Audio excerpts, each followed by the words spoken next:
여기는 많이 춥다고 그래요. 뭐 영상인데 뭐. 서울은 영하 10도래요. 체감 온도가. 여기는 근데 이 정도만 돼도 막 많이 춥다고. 오늘도 그래서 오전에 안 나오신가 봐. 자, 오늘 그 진도가요. 397페이지. 도시 및 주거환경 정비법. 자, 거기 한번 펴보도록 하세요.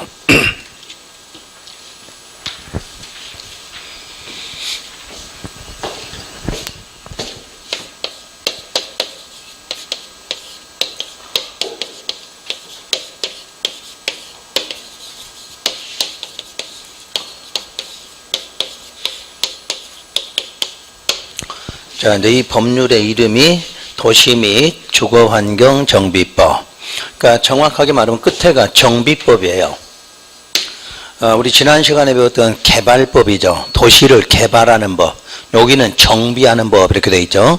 그렇게 이제 하나의 시가 형성이 됐을 때 오랜 시간이 지나가면 건물들이 어떻게 되나요? 노후화가 되겠죠. 자, 그러면 그걸 다시 한번 정비하려고 하는 것이 정비법. 그래서 우리가 재개발한다, 재건축한다 이렇게 말하죠. 그러면 이제 포화 상태가 되면은 신도시를 만들려고 그래요. 그때는 뭐라고 그래요? 개발한다 그러죠. 그래서 도시개발법. 여기는 도시정비법 이렇게 불러요. 그러니까 문장 원래는 도시 및 주거환경정비법인데 약칭 이렇게 부를 때는 도시정비법이다 이렇게 부르고, 그럼 뭐를 정비하느냐? 도시하고 주거에 대한 뭐를 정비한다?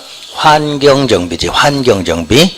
그러니까 도시환경정비, 주거환경정비. 그래서 이 이제 생략해서 도시정비법 이렇게 부르게 되죠. 그러니까 앞으로 이제 이 법은 어디에 이 법률이 적용이 되느냐 이렇게 나오면 이 도시정비법은 두 군데를 말하죠. 정비구역 이렇게 말해. 정비구역. 그래서 이 정비구역이라는 건 도시개발구역과 마찬가지로 별도로 지정을 해야 돼.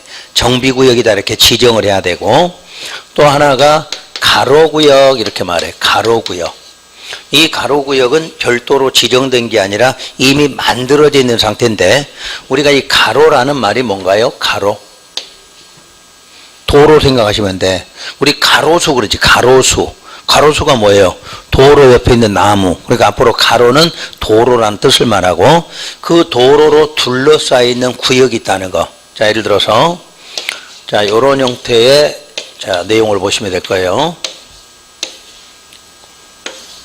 자, 이게 도로다 지금. 그럼 도로라면 이 도로 안에 이렇게 들어있는 이 부분, 요걸 뭐라고 그러냐면 가로구역 이렇게 말해요. 그러니까 도로로 둘러싸여 있는 지역. 도로로 둘러싸여 있는 지역을 무슨 구역? 가로구역 이렇게. 그래서 정비구역이나 이 가로구역을 대상으로 바로 정비사업을 시행할 때 도시정비법에 적용을 받는다 이렇게 말하고, 이때 이 가로구역이든 정비구역이든 전부 다 여기는 어디 지역이냐? 도시지역 안에서 할 수 있다 이렇게 돼 있어. 도시지역 안에서. 지난 시간에 배웠던 도시개발구역은 도시와 비도시에도 할 수 있다 이렇게 돼 있죠. 근데 정비구역, 가로구역은 반드시 어디다? 도시지역 안에서만 해. 그러면 도시지역 안에서 하는 정비사업. 그래서 이 정비사업은 6가지의 정비사업이 있다 이렇게 말하죠. 그래서 우리 처음 공부하실 때는 이 정비사업 이름 6가지부터 정확하게 아시는 게 중요해. 그리고 여러분들 올해 시험도 정비사업 6가지 중에 하나가 나왔죠? 지문 하나 써놓고 저게 무슨 사업이냐 이렇게 나오죠. 그래서 기본적으로 나오는 시험 문제가 정비사업이다 이렇게 아시고, 정비사업이 하나만 있어도 시험을 안 내는데 6개다 보니까 자꾸 시험에서 내고 있다 이렇게 보시면 돼요. 그럼 우선 이 6가지에 대해서 정확하게 좀 알으셔야 돼. 그래서 여러분들이 책에 우선 6가지 사업 이름부터 확인하고 설명 다시 한번 할게요. 자, 책을 한번 봐보세요. 398페이지에 보면 2번 용어 정리. 그 용어 정의에서 1번 정비구역 나와 있고, 그 밑에가 정비사업 나와 있죠. 그러니까 정비사업의 기본 계획은 뭐냐? 정비사업이란 그 줄 끝문장 보면 도시기능을 회복한다 이 말 있나요? 정비사업은 왜 한다? 도시기능을 회복시키려고 한다. 그래서 회복하기 위해서 정비구역이나 또는 가로구역에서 정비 기반 시설을 정비하고 이렇게 나왔어. 그래서 정비 기반 시설은 정비자 빼면 기반 시설이죠. 기반 시설이 뭔가요? 도로, 공원, 광장 이런 것들이 정비 기반 시설이잖아. 근데 그 기반 시설이 정비구역 안에 있을 때는 정비 기반 시설 이렇게 이름만 부른 거지 내용은 똑같다는 이야기예요. 그래서 정비 기반 시설을 정비하거나 주택 등 건축물을 개량하거나 건설하는 다음 사업을 말한다 이렇게 돼 있죠. 그러니까 정비 사업의 개요는 도시기능 회복이다. 그럼 도시기능 회복하려면 어디하고 어디 구역이다? 정비구역과 가로구역에서 두 가지죠. 정비 기반 시설은 새로 정비하고, 자 건축물 등, 자 주택 등 건축물 등에 대해서는 뭐 한다? 개량하거나 또는 자 그 개선하는 거, 자 그래서 바로 개량하거나 건설하는 다음 6가지 사업을 말한다. 그럼 6가지 중에서 1번 주거환경 개선 사업. 주거환경 개선 사업이란 도시 저소득 주민이 집단 거주하는 지역. 그러니까 우리가 창원시에서도 보면 가장 못 살고 있는 어려운 동네가 바로 그런 지역이죠. 거기에서 두 가지를 말하는 거지. 정비 기반 시설하고 노후 불량 건축물이 어떤 상태로 되어 있느냐. 자, 먼저 정비 기반 시설은 어떻게 나와요? 극히 열악하다. 극히 열악하다 이렇게 나와서. 그다음에 노후 불량 건축물은 과도하게 밀집되어 있다. 그래서 주거 환경을 개선하기 위해서 시행한다 이렇게 나왔고, 두 번째가 주택 재개발 사업. 보통 여러분들이 재개발하면 주택 재개발을 말하죠. 주택 재개발은 정비 기반 시설은 어떻게 돼 있다? 열악하다. 노후 불량 건축물은 밀집돼 있다. 그래서 주거 환경을 개선하기 위해서 시행한다. 그러면 1번에 있는 주거 환경 개선하고 주택 재개발의 차이점 구분하겠죠? 정비 기반 시설이 극히 열악하냐, 그냥 열악하냐. 또 노후 불량 건축물이 과도하게 밀집되어 있느냐, 그냥 밀집만 됐느냐. 구분되셨지? 극히, 과도 이 말이 들어가면 주거 환경 개선, 그런 단어가 없으면 주택 재개발. 그럼 다시 세 번째, 재건축. 주택 재건축은 정비 기반 시설은 뭐라고 나와요? 양호하다고 나왔네. 양호. 그다음에 노후 불량 건축물은 밀집되어 있고 주거 환경을 개선하기 위해서다 이렇게 나와 있을 거예요. 그러면 여기는 왜 정비 기반 시설 양호하느냐? 자, 재건축이란 주택 재건축은 뭐예요? 아파트잖아. 그럼 아파트가 있었다는 것은 이미 그 앞에가 뭐가 도로 등이나 이런 게 정비가 잘 돼 있는 상태니까 그건 양호하다. 근데 단지 노후 불량 건축물이 밀집돼서 하는 사업은 주택 재건축 사업이다. 그러면 도시환경이란 반드시 상업과 공업이라는 명시가 나와 있어. 바로 이거는 재개발 중에서 상가 재개발, 약칭 상가 재개발이라고 그래. 그러니까 도시환경 정비 사업하면 무슨 재개발? 상가 재개발이에요. 상가 재개발. 2번에서는 주택 재개발이고, 자, 2번에 재개발은 원래는 무슨 재개발? 주택 재개발. 근데 도시환경 정비 사업은 무슨 재개발이다? 상가 재개발. 이렇게 이해하셔야 돼요. 상가 재개발. 그래서 반드시 지역이 상업과 공업 지역이라고 나와. 그리고 다른 건 몰라도 끝 문장에가 도시환경을 개선한다 이렇게 나와 있어. 도시환경 개선. 다른 거는 지금까지 전부 뭐를 개선한다고 그랬어요? 주거환경 개선이야. 주거환경. 근데 상가니까 도시환경 개선 이렇게 나와. 그리고 다섯 번째, 주거환경 관리사업. 관리사업은 반드시 주택 이름으로 명시가 돼야 돼. 단독과 다세대 주택이 밀집한 지역. 그래서 끝문자, 주거환경을 바로 개선만 하는 게 아니라 보전, 정비, 개량. 그냥 주거환경 다 개선인데 이거는 보전, 정비, 개량하기 위해서.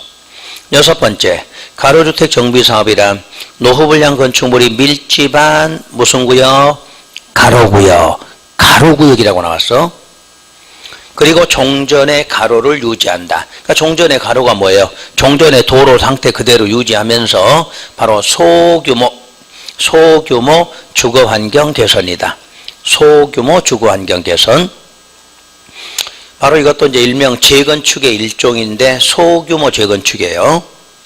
자, 그렇다면 이제 6가지에 대해서 지금 제가 한번 읽어드렸으니까 6가지 이름 한번 써볼게요. 첫째, 주거환경 맨 처음에가 무슨 사업이죠? 개선 사업. 자, 두 번째가 주택 재개발. 주택 재개발 사업. 세 번째는 주택 재건축. 재건축 사업. 네 번째가 도시환경 정비 사업. 자, 다섯 번째는 주거환경 관리 사업 이렇게 되어 있고, 마지막 여섯 번째가 가로주택 정비 사업. 그래서 여러분들 자꾸 요거는 입으로 할 수밖에 없어.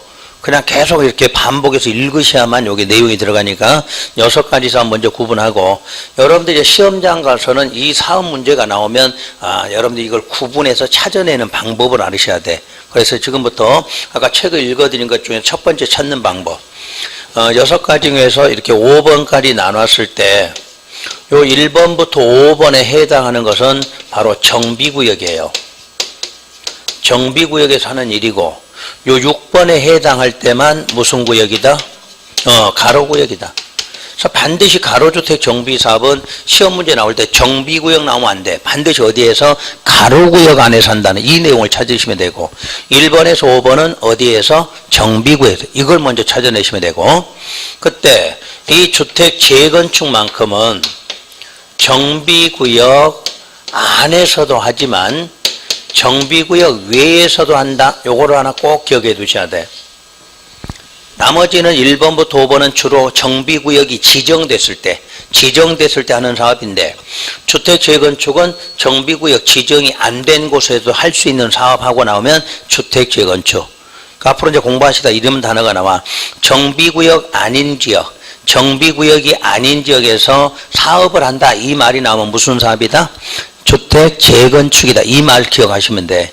나머지는 전부 정비구역 안에서 해야 되는데, 여러분들이 주변에 보면 우리 아파트 재건축한다는 것에 가면은 정비구역 지정됐어 안 됐어? 안 되고도 하거든. 그래서 재건축은 거기 하나 있다 이렇게 구분하시고, 그럼 일단 어디 구역이냐 이게 첫 번째 구분이죠. 다음 두 번째, 이 여섯 가지 사업 중에서 용도지역 이름이 표시된 게 딱 하나가 있다고 그래서, 자, 용도지역 이름 표시된 게 이 도시환경 정비 사업은 어디하고 어디다? 상업과 어디에서? 공업지역. 다른 데는 용도지역 이름이 없는데 여기만큼은 용도지역 이름이 하나가 있어. 그러면 상업과 공업지역이 나왔다는 것은 무엇을 개선하기 위해서다? 뭐를 개선하려고? 도시환경 개선이다. 이 단어 찾으셔야 돼. 즉 아까 상가 재개발 그랬잖아. 상가 재개발. 그러니까 주택 재개발이 있고 상가 재개발은 상가라고 표시 안 하고 도시환경 정비 사업이다. 그래서 상업과 공업에서 하는 자 상가 재개발은 뭐를 개선하기 위해서다? 도시환경 개선이다. 그렇다면 나머지는 전부 다 이제 무슨 지역에서 될까요? 그러면 우리가 알고 있는 정비 사업은 전부 나머지는 주거지역을 말해. 주거지역. 따로 표시가 없어도 당연히 어디다? 주거지역이다. 그래서 주거지역이기 때문에 뭐를 개선한다고 나와요? 주거환경을 개선하기 위해서 이렇게 나온다는 얘기지. 구분되셨지? 이제 문장에서 항상 여러분 시험 문제 낼 수 있는 게 이런 부분이야. 분명히 상업, 공업 해놓고 끝에다 주거환경 개선 이렇게 나오거든. 그러면 다른 거는 전부 다 주거지역으로 되어 있기 때문에 전부 다 뭐를 개선한다? 주거환경. 거기다 반대로 도시환경 개선 이렇게 써놓으면 안 된다 이렇게 해야 되지. 그러니까 여러분들 있는 문장을 애워서 찾는 게 아니라 서로 양쪽에 차이점이 나는 걸 구분해 놓고 그런 게 있느냐 없느냐로 문제를 풀으셔야 돼.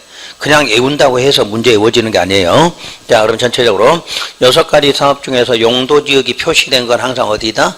도시환경 정비다. 바로 그게 상업과 공업이다. 다시 말하면 상가 재개발로 보고 거기는 뭐를 개선한다? 도시환경 개선. 그럼 그것을 제외한 것은 용도지역 이름이 표시가 없지만 전부 다 어디 지역이다? 주거지역으로 본다. 그럼 주거지역에서는 당연히 뭐를 개선한다? 주거환경 개선한다. 이렇게 찾으시면 되겠죠.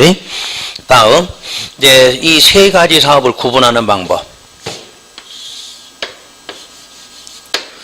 세 가지를 구분할 때는 첫째, 정비 기반 시설을 갖고 찾아야 돼. 정비 기반 시설이 어떤 상태고 노후 불량, 노후불량 건축물은 어떤 상태인가? 자, 맨 처음에 주거환경 개선 사업은 정비 기반 시설이 어떻게 되어 있어요? 극히 열악하다 이렇게 되어 있고, 자, 노후불량 건축물은 과도하게 밀집되어 있다. 올해 시험 문제 이거 나왔죠? 답이 이거였어.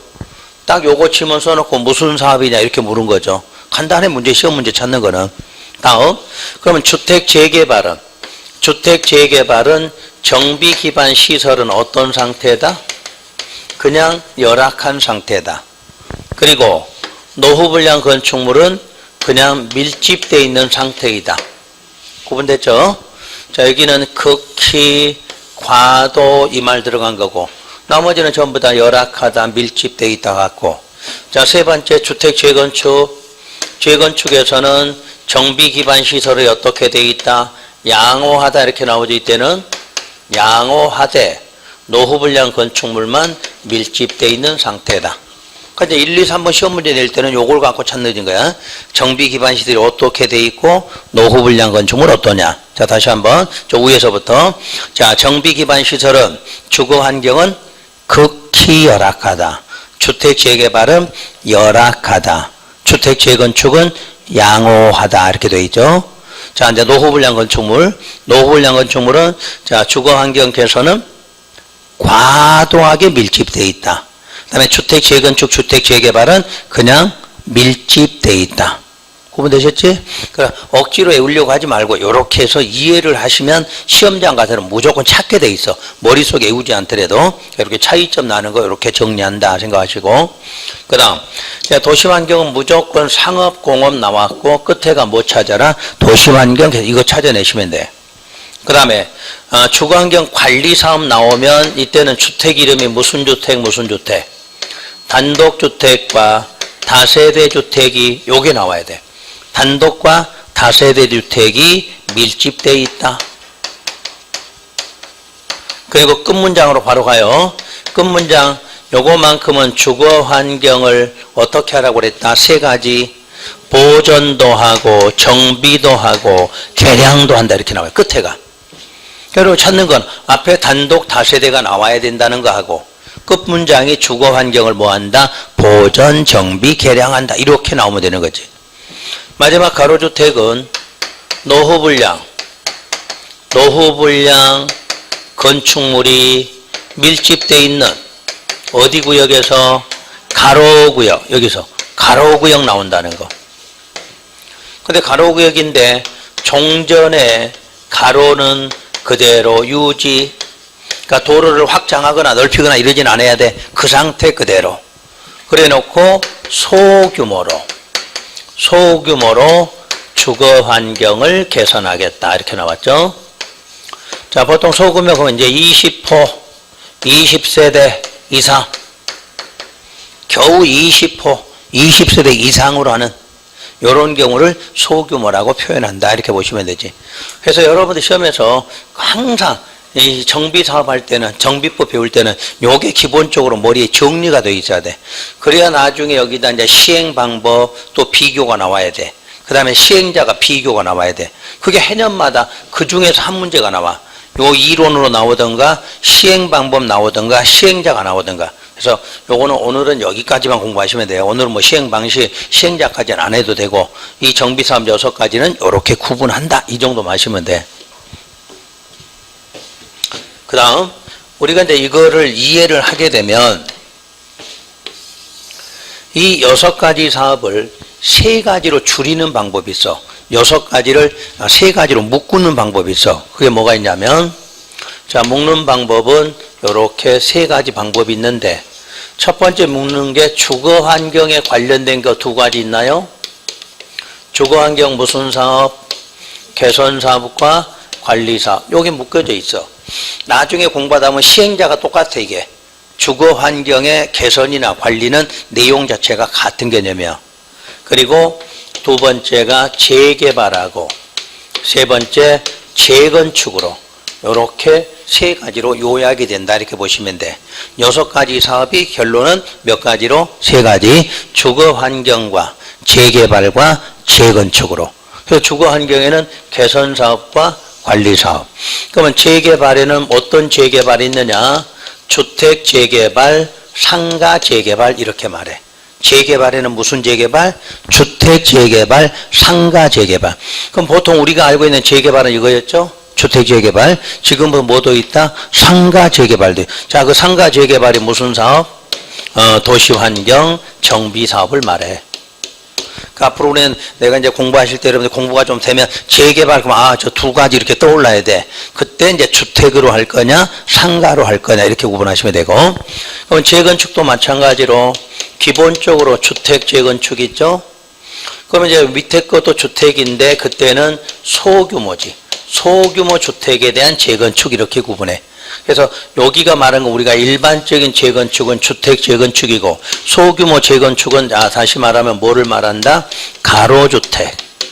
가로주택 정비 사업에서 나오는 것은 소규모 재건축이다 이렇게 말해. 그래서 이제 구분할 때는 여기에 주택에 대한 재개발은 주로 무슨 구역과 정비구역과 관련돼 있어. 정비구역 안과 밖에서 하는 걸 말하는 거고 소규모로 재건축하는 건 무슨 구역에서? 가로구역에서. 그러니까 크게 6가지 하셨지? 그러니까 여러분들 맨날 6가지만 갖고 공부하니까 이제 공부하는 게 어려워져. 자, 저걸 이해가 되면 3가지로 요렇게 볼 줄 알아야 돼. 그래야 여러분들이 공부할 때 요거 시행자 같다, 여기도 시행자 같다, 여기도 같다 이런 식으로 돼 있거든.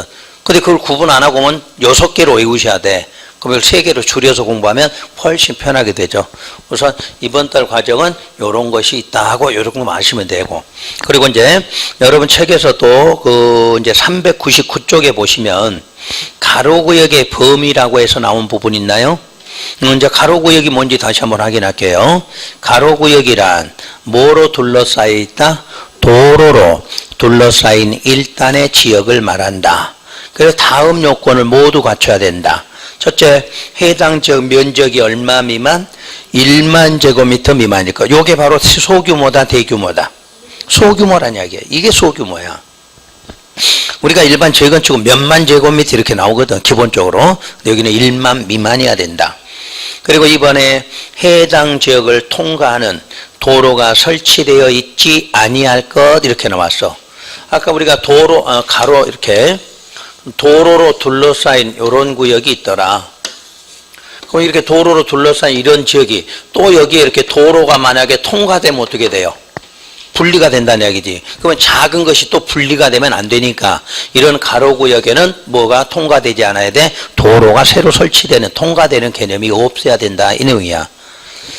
그리고 그 밑에 2번 다음의 요건을 모두 갖출 것 그랬죠? 1번 노후불량 건축물의 수가 전체 건축물 수의 얼마? 3분의 2 이상일 것. 이번에 해당 구역에 있는 기존 단독주택의 호수와 공동주택 세대수를 합한 수가 얼마? 20 이상. 이게 바로 소규모야. 몇 백세대 이러는 게 아니라 20호 겨우 그 정도면 소규모다 이렇게 보시면 돼요. 자, 그럼 이제 가로구역하고 정비구역의 개념은 이제 잡으셨지? 자, 그럼 다음 장 넘겨서 7번에 토지 등의 소유자라고 하는 걸 봐보세요. 자, 그것도 이제 정리를 할 때에는 우리 시험에서 많이 쓰는 용어인데 우리 토지 등의 소유자하고 지금까지 배운 차이점 하나 봐보세요. 지금 여러분 책에는 토지 등의 소유자 이렇게 나와 있어. 요 단어가 하나 더 들어갔죠. 그러니까 지난 시간까지는 전부 토지 소유자 그랬어. 토지 소유자. 근데 여기다 뒤에다 등자를 썼다 그 말이지. 등자 있다는 건 건축물도 있다 그 뜻이야. 지난 시간에 배운 도시개발 사업은 전답 임야 쪽이죠. 그럼 전답 임야에는 건축물이라는 게 있어요 없어요? 없지. 그냥 단순한 토지지. 토지 소유. 근데 우리가 재개발 재건축하면 뭐 있어요? 토지에 뭐까지? 주택까지 있잖아. 그게 바로 건축물이지. 그래서 여기는 등자 그 말은 토지 외의 권리도 있다. 토지가 아닌 다른 것에 대한 권리도 있다 그러지. 그러면 토지 등의 소유자가 6가지 사업이 어떻게 달라지냐? 6가지 사업이. 그래서 6가지 사업을 다 구분하기 어려우니까 여러분들은 이렇게 구분하시면 돼. 주택 재건축 외의 사업 요거 하고 주택 재건축하고. 그럼 주택 재건축 외라고 그랬으니까 몇 가지를 말해요? 다섯 가지 사업을 말해. 다섯 가지. 다섯 가지 사업은 내용이 같아. 재건축, 주택 재건축만 다르게 표현한다. 그 뜻이에요. 그래서 주택 재건축이 아닌 사업들은 토지 등의 소유자는 3명으로 봐요. 토지만 갖고 있는 소유자도 소유자로 본다. 그 다음에 건축물, 건축물의 소유자도 토지 등의 소유자로 본다. 거기다 한 사람 지상권자, 지상권자도 소유자로 본다. 그러니까 하나의 토지에는 자 소유자가 몇 명이 나올 수 있다. 3명까지 나올 수 있다 그 말이지. 토지에 대한 소유자, 건물 지면 건물만 있는 소유자, 또 건물 안에 뭐가 지상권 설정됐다 그러면 그 사람도 소유자라고 봐. 그래서 우리가 재건축이 아닌 경우에 사업 이름 나와 있다. 그러니까 재건축이 아닌 나머지 사업 6가지, 5가지 나올 거 아니야. 그때 소유자 물으면 토지 소유자, 건축물 소유자, 지상권자, 이 사람을 누구라고 한다? 토지 등 소유자라 한다. 이렇게 불러.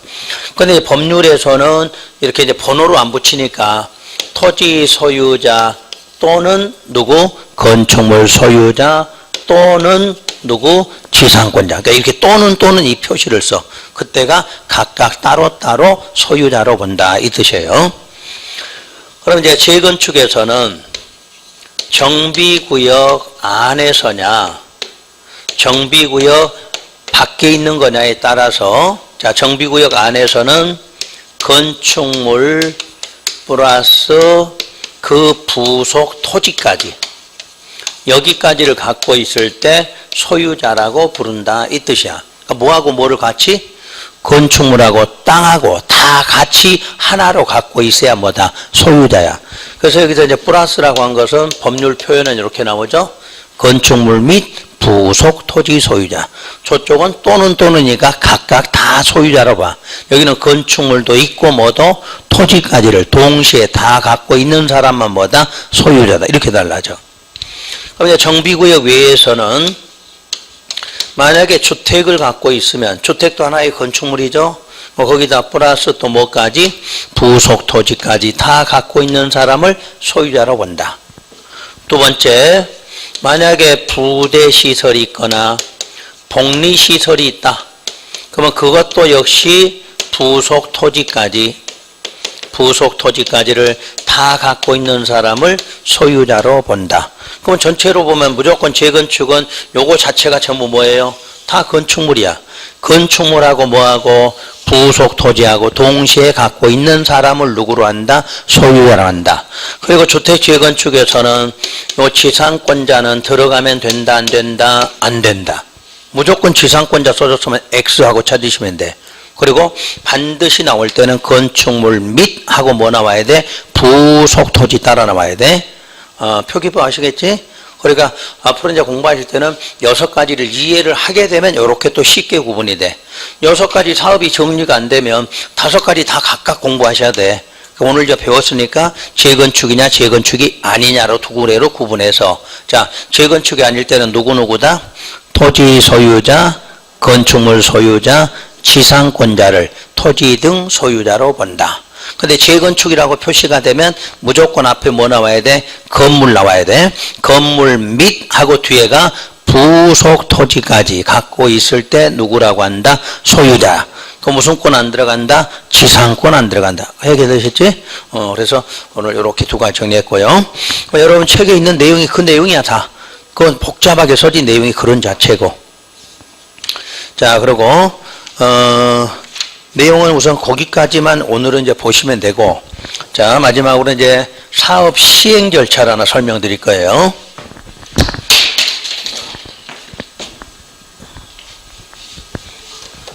자, 저까지 가는데, 요거 저 되셨지? 요거? 지워도 되죠?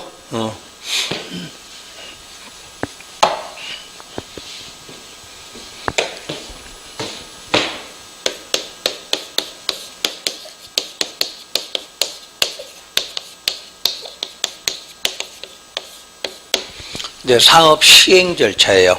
참고로 여러분 책에 그 401페이지 나온 거는 그 여러분 보시면 안 되는 거예요. 그거는 그런 표는 시험에서 풀 수가 없어. 그거 갖고는. 그건 대충 그냥 만들어 놓은 거지 실제 우리 시험에는 필요가 없어. 그래서 다시 내가 순서를 적어드리고 오늘은 여러분 한번 적어보시는 게 좋을 거야. 나중에는 내가 요약집 나오거나 그러면 절차 다 만들어야 돼. 거기다 다 들어가 있는데 처음 공부하실 때는 한 번씩 이렇게 써보시는 게 좋은 방법이에요. 그래서 우리가 지금 오늘 세 번째 배우시는 거야. 요 사업 시행 절차를. 맨 처음에 국토계획법에서 사업 시행 절차 배울 때 우리 실시계획 작성한다 기억나시지? 그 다음에 도시개발법에서는 실시계획 만들기 전에 개발계획 만들고 도시개발구역 지정하고 실시계획 이렇게 들어갔죠? 그 과정을 여기는 어떻게 표현되는가. 그래서 항상 여러분들 시행 절차는 요 도시정비법에서 출제를 해. 올해도 시행 절차 물어봐서 순서를 시험에서 물어봤다는 이야기지.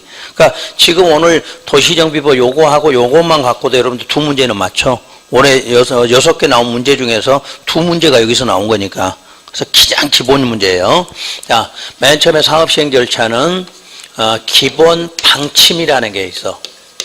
기본 방침을 수립한다. 요게 대한민국에서 국가에 관련된 장관, 국토부 장관이 유일하게 요걸 한번 수립을 해줘야 돼. 모든 정비 사업에 대해서는 국토부 장관이 무슨 방침을? 기본 방침을 전국을 대상으로 만들어놔. 그럼 요거에 의해서 도시 주거환경 정비 기본계획을 수립 고시한다. 이렇게 나와. 이름이 길어. 도시 주거환경 정비. 요거 지금 요거 자체가 법률 이름이야 지금. 이 법률의 이름. 그래서 줄여서 표시할 때 그걸 무슨 계획? 기본계획 이렇게 불러. 그러니까 원래대로 쓰면 도시 주거환경 정비 기본계획. 자, 줄여서 쓸 때 뭐라고? 기본계획 이렇게 말해. 여러분 책계 맨 위에 한번 봐보세요. 아까 시행 절차. 뭐라고 돼 있어요? 이 정비 기본계획 이런 말은 없어. 그러니까 이걸 이렇게 잘못 써놓으면 안 된다는 이야기지. 쓰려면 요렇게 다 쓰던가. 요놈 앞에다 정비 기본계획 이런 말은 없어. 그 밑에 보면 또 무슨 계획 나와요? 정비계획이랑 별도로 또 있거든. 그러니까 이거 잘못 쓰면 정비계획인지 기본계획인지 구분을 못하게 돼 있어. 그 법률에서는 정확하게 표현해놨어.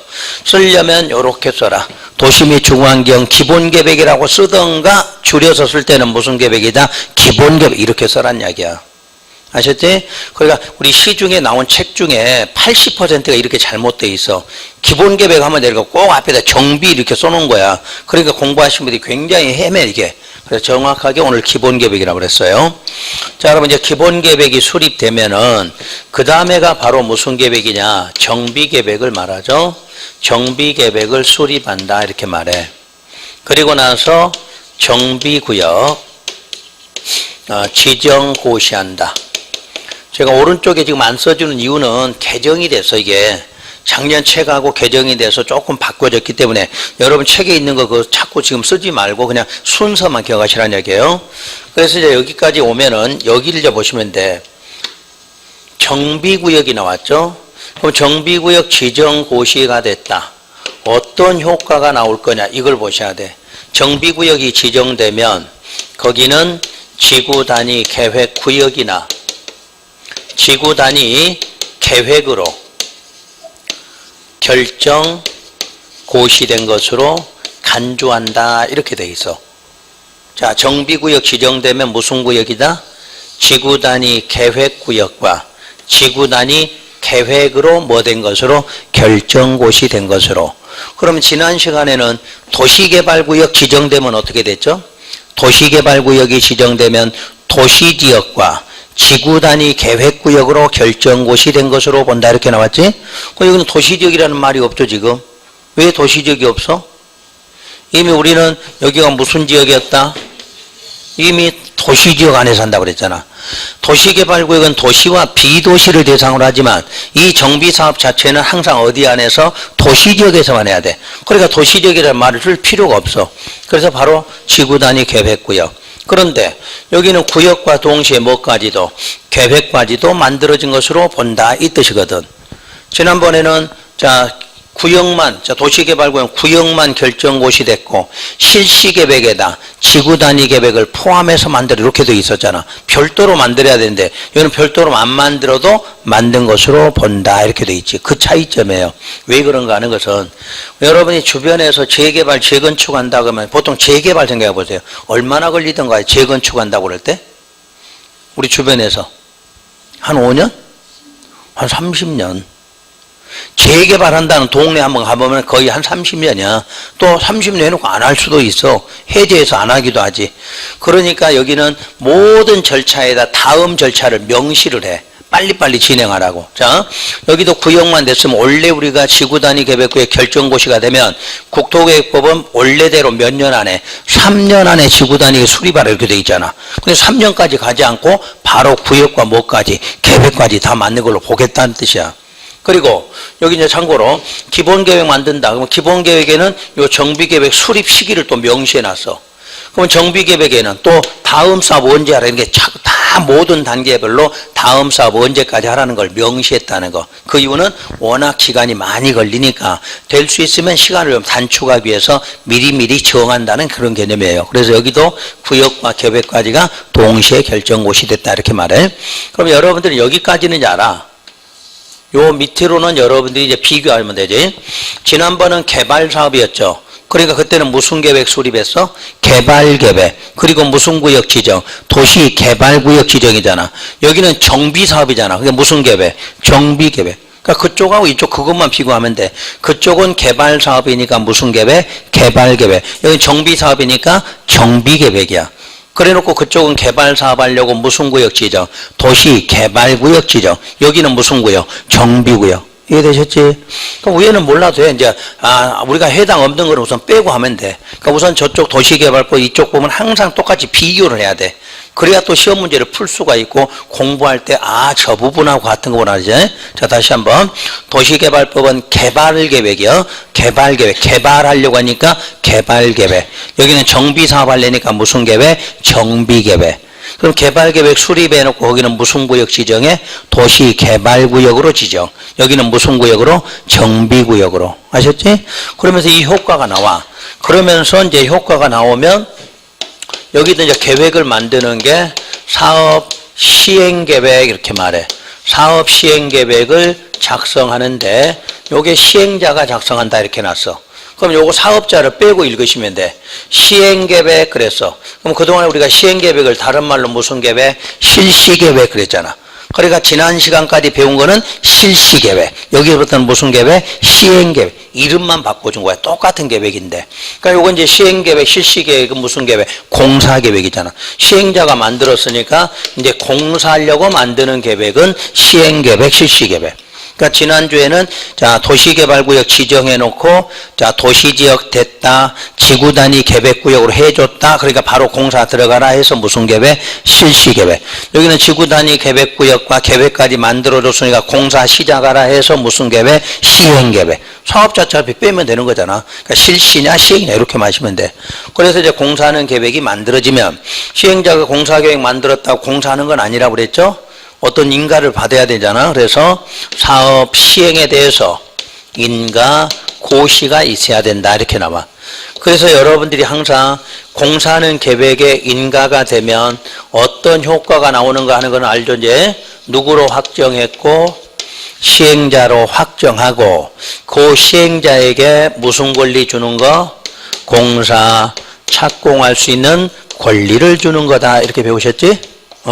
똑같아. 어디든지 공사계획 만들어서 인가 받으면 그 인가 받음으로써 무슨 권리를 받게 돼? 공사 착공 권리 받게 돼. 그럼 착공 권리 받으면 바로 뭐하라? 공사 착공 들어가라 이렇게 되겠죠? 여기까지. 그래서 이제 지난번에 배운 거하고는 여기서부터 기억하시라는 거. 여기까지는 이해되셨어. 이제 지난번에는 개발 사업이니까 개발계획 수립, 여기는 정비하니까 정비계획, 그 정비구역 지정해놓고 동시에 양쪽에 이제 사업하는 계획, 그쪽은 실시계획, 여기는 무슨 계획? 시행계획.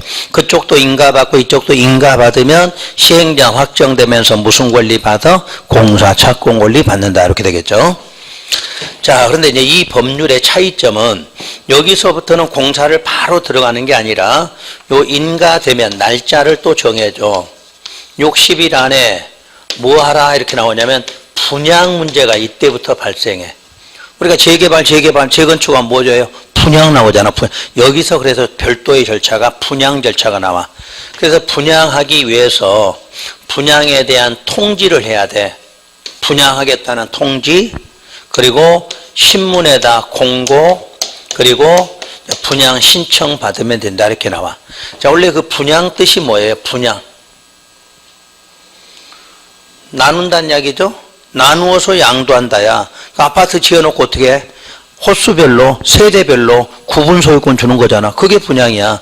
그러니까 우리가 만약에 아파트 15층짜리 하나 지었다. 그럼 15층짜리에서 한 층마다 6세대 있다. 그러면 1호는 뭐라고 그래? 구분 소유권. 구분 소유권 주잖아. 나누어서 분양한다는. 나누어서 양도한다. 권리 양도. 그러니까 소유권 이전이 되지. 분양하면 소유권 이전됐다 이렇게 말해. 그럼 소유권 이전하기 위해서 뭐를 해야 돼? 통지하고 공고하고 신청을 하는데 그 순서가 시행자가 우리 소유자들에게 맨 처음에 요걸 알려줘야지. 분양 신청 기간 등 분양 신청 언제부터 언제까지 하라. 앞으로 조합원의 부담금 얼마 더 된다. 이런 것들을 먼저 뭐 해줘야 돼? 통지. 그러니까 우리 시행자가 우리 소유자에게 이런 거 먼저 통지를 해. 그럼 통지했다고 되는 게 아니라 다시 신문에다 뭐 해야 돼? 공고해야 돼. 그러니까 통지한 다음에 신문 등에다가 공고를 해주면 돼. 그래서 우리가 대부분 분양 공고 그러죠? 분양 공고 어디 나와? 신문에 나오잖아. 신문에 전면에 이렇게 쭉 나오는 게 그게 바로 분양 공고야. 그러면 이제 우리 소유자들은 분양받고 싶은 사람이 있을 거 아니야, 거기서. 그럼 분양 신청 기간 안에 무슨 신청하라? 분양 신청하라. 이렇게 나오는 거지. 그래서 분양받는 거야. 그러니까 여러분들 아파트 분양받는 과정이 이렇게 돼 있어. 근데 우리가 일반 분양인지 요 재개발 재건축에 대한 차이지. 그냥 일반 분양일 때는 여기까지 과정 없잖아.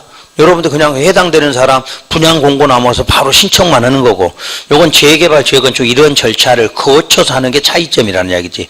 대부분 여기는 누구냐? 조합원에 관한 개념을 말하겠지. 조합원들 소유자니까.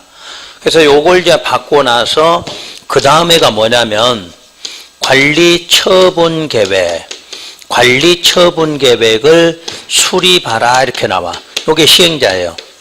자, 이때 이 관리처분 계획은 뭐 하는 계획이냐 이렇게 물으면 분양처분 이렇게 말해. 분양처분 미리 정하는 계획이다. 근데 이 분양처분이 우리 지난 시간에 배운 것 중에서 무슨 처분과 같으냐? 환지처분과 같은 개요다 그 말이야. 환지처분. 그러면 지난번에 환지처분 하려면 무슨 계획 만들었죠? 환지계획. 환지계획 만들면 환지계획에 따라 무슨 처분한다? 환지처분한다. 자, 그럼 오늘부터 우리가 관리처분계획이 바로 그 환지계획과 같은 개념이지. 그러니까 이게 환지계획과 같아. 그러니까 환지계획은 환지처분, 관리처분계획은 무슨 처분? 분양처분 이렇게 되는 거야. 이름이 바뀌는 거야. 자, 다시 한번 환지계획으로는 무슨 처분? 환지처분. 관리처분계획으로는 분양처분 그래. 이쪽에서는 아파트를 나눠줘야 되니까 분양이라는 용어를 쓰는 거지. 저쪽은 환지로 교환하는 거니까 환지. 이쪽은 분양하니까 분양처분. 아셨지? 그래서 우리가 이제 환지 처분하든 분양 처분하든 이 처분되면 무슨 권 이전돼요? 소유권 이전됐잖아. 소유권 이전. 환지 처분하면 권리 이전한다 이렇게 돼 있어. 분양 처분에도 권리 이전한다.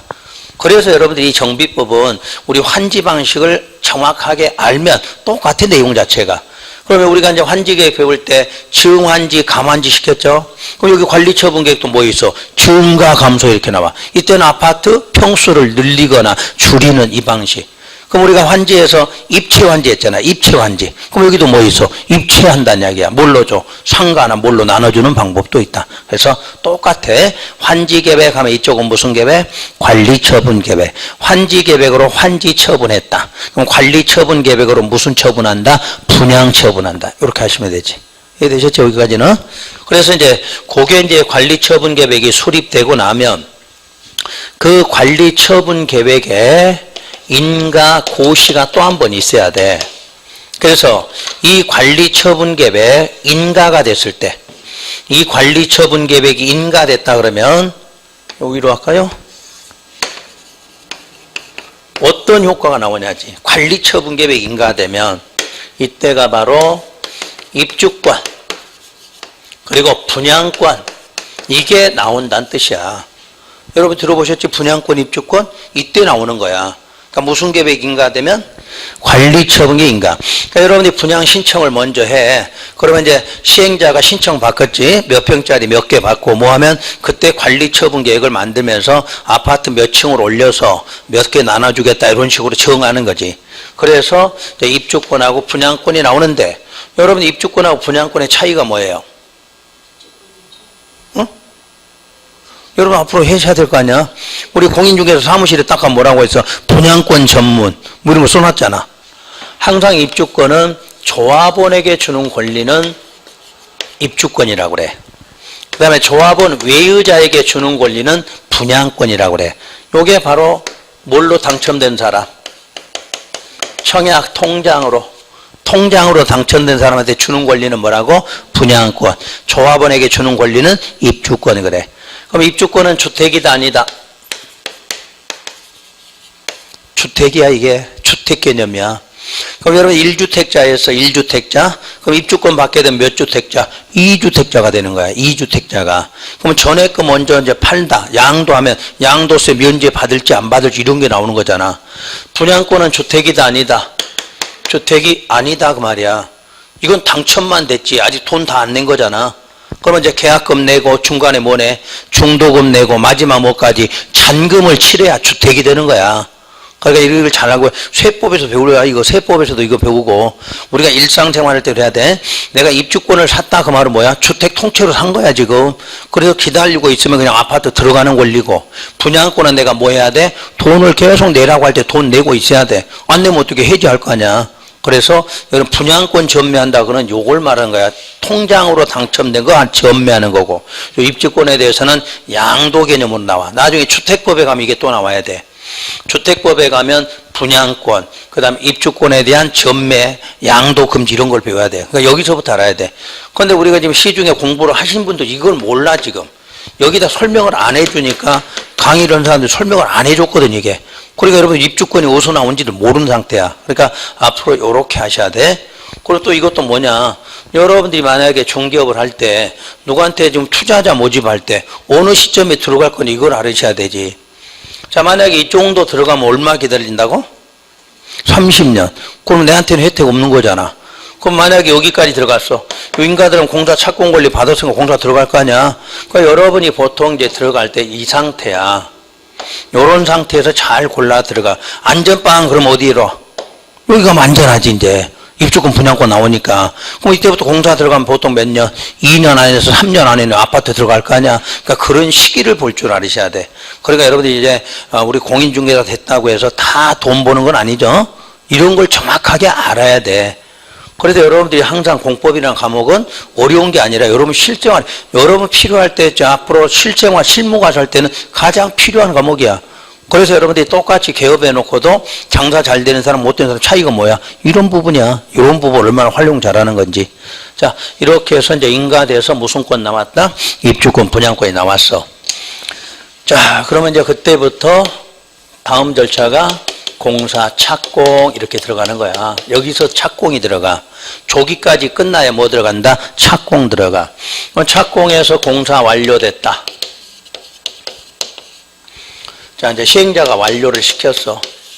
그럼 시행자들은 그 시장 군수에게 자, 완료되는 대로 요걸 신청해.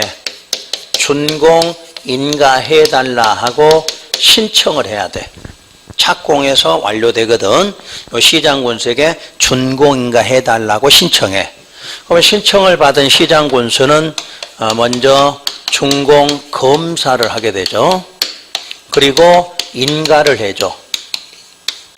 마지막으로 공사 완료 고시한다 이렇게 놨어. 시장 군수가. 그럼 여기다 왜 공고를 안 하고 고시를 했을까를 생각하셔야 돼. 지난주에 배운 것들은 다 공사 완료 공고하고 사업이 끝났어. 그다음에 환지처분 공고하면 그걸로 끝났어. 근데 고시했다 그 말은 뭐야? 다음 절차 또 남았다 그 뜻이지. 항상 공고는 뭐였어요? 일시죠. 고시는 계속 앞으로 더 효력이 내렸잖아. 그러니까 고시한다 그 말은 앞으로 더 절차가 남았다 그 말이지. 이해가 되신 거지? 그러니까 항상 공사 끝날 때 공사 완료 공고하면 그걸로 뭐야? 끝. 그걸로 끝났다는 이야기야. 근데 공사 완료해놓고 공고가 아니라 고시했다 그 말은 앞으로 절차 더 남았다 이 뜻이야. 이해되신 거지? 그래서 올해 시험 문제 이쪽을 낸 거야, 이쪽을. 자, 공사 완료 고시되면 다음 절차 대지, 확정, 측량, 토지 분할 요걸 다시 한번 거쳐야 돼. 요걸 시행자가. 그리고 나서 바로 분양, 처분 요렇게 들어간다는 얘기야. 바로 분양 처분되는 게 아니라 분양 처분. 그럼 분양 처분을 다른 말로 하면 소유권 이전하고 고시한다 이 뜻이야. 분양 처분이. 그래서 다시 이거는 시행자가 우리 분양 받을 자, 이 받을 자에게 어디 계획에서 정한 대로, 어디 계획에서 정한 대로, 그렇지, 관리 처분 계획. 관리 처분 계획에서 정한 사항 그대로 통지하고 고시하면 된다 이렇게 돼 있어. 지난 시간 환지처분. 자, 환지처분의 이름이 나오면 무슨 계획에서 정한 대로 환지 계획에서 정한 그대로 뭐한다? 통지하고 공고했다. 여기는 뭐했다? 고시했다. 이 차이점이야. 그러니까 그쪽은 환지처분은 환지계획, 분양처분은 무슨 계획? 관리처분. 이름만 바꾸면 돼. 그러면 자, 고시가 됐으면 여러분들은 이날 소유권 취득해요? 이 다음 날의 소유권을 취득해? 다음 날 소유권 취득한다 이렇게 나오겠지. 지난번에도 환지처분 공고되면 어떻게 됐어? 소멸상실됐고 취득했다, 이전했다, 공고일에 무슨 날? 다음 날. 똑같아. 그쪽에 공고일 다음 날, 여기는 고시일에 무슨 날? 다음 날. 그러니까 고시되면 필요 없는 권리는 그 날짜로 정리가 끝나. 그리고 새로 여러분한테 권리 주는 건 무슨 날에? 다음 날. 그래서 여러분 아파트 받으면 아파트의 다음 날 무슨 권? 소유권 취득권 이렇게 나와. 자, 이렇게 해서 이제 공사가 끝나면 이제 등기할 것 있으면 청산을 하겠죠. 청산과 등기 절차를 시행자가 거쳐서 마지막으로 사업이 종료가 된다 이렇게 말해. 그래서 이게 시행 절차예요. 그래서 올해 시험 문제는 이쪽을 냈어, 이쪽을, 요 과정을. 요게 지금 다른 절차하고 좀 틀리죠. 다른 것들은 대부분 공사하고 끝나면 어디까지? 고시하고 그냥 공사가 끝났어. 근데 끝났어도 여기는 다시 절차가 이렇게 진행이 되고 있어. 그리고 특이한 게 준공검사 뜻은 아시지? 공사가 다 끝나면 우리가 검사 받는데 우리가 건축법에서는 사용 승인, 주택법은 사용, 검사, 나머지 모든 법률은 준공검사 이렇게 배웠잖아. 그러니까 준공검사하면 바로 끝났는데 여기가 인가하고 나서 고시한다 이렇게 돼 있어. 일단 순서만 기억해 두시면 돼. 어차피 시험 문제 낼 때는 이 부분하고 이 부분 분양 문제하고 요 끝나는 부분 요걸 시험에서는 절차 물을 때 많이 물어보죠. 올해는 이쪽을 냈다 이렇게만 보시면 돼. 그래서 요런 과정이 도시정비법의 시행 절차다 이렇게 아시면 되지. 자, 어느 정도는 저희 개본만 잡으셨으면 됐지. 오늘 자 사업 종류 6가지 구분하는 방법. 다시 6가지를 3가지로 구분하면 뭐하고? 주거환경, 재개발, 재건축으로 구분한다. 아까 토지 등 소유자 재건축이냐 재건축이 아니냐로 이렇게 구분했고 그다음에 시행 절차 이렇게 나왔어. 오늘 요 시행 절차에서는 알아들 건 여기서부터 그쪽 아까 도시개발법은 개발계획, 여기는 무슨 계획? 정비계획. 개발계획 다음에 무슨 구역? 도시개발구역 지정. 여기는 무슨 구역? 정비구역. 그렇게 들어가는 거. 그리고 똑같은 계획 나온 다음에 여기는 무슨 과정이 있다? 분양 문제가 있다. 분양 문제. 요것만 지금 오늘 기억하시면 돼. 이쪽만. 이쪽에 우리가 무슨 권 나와? 입주권, 분양권 나오는 이 과정만 정확하게 알고 계시면 돼. 그래서 이런 것들이 이제 저기 정비법의 기본교회다 이렇게 하시면 되고. 그래서 첫 시간은 여기까지 해서 도시정비법은 오늘은 여기까지 끝이에요. 쉬었다가 건축법으로 넘어가서 이제 진도 들어갈게요.